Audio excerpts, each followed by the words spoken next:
This assessment asks us to show how this group would be illustrated using phantom atoms, where R is assumed to be the asymmetric center, the chiral center.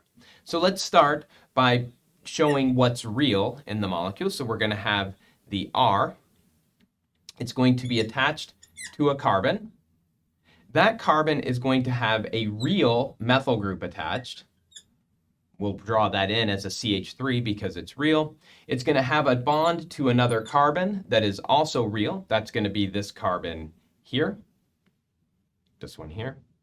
This carbon here is going to have two real methyl groups attached that we can show this way.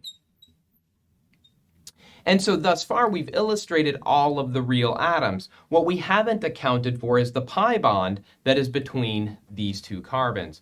And so what we say is that this carbon, because it has a pi bond to this carbon, has a phantom atom that we'll just label as C. The carbon at the other end of what would be the pi bond is bound back to that same carbon through a phantom atom. So we would draw that as such. And so these two carbons here represent the phantom atoms. This is how we would show the whole group using phantom atoms.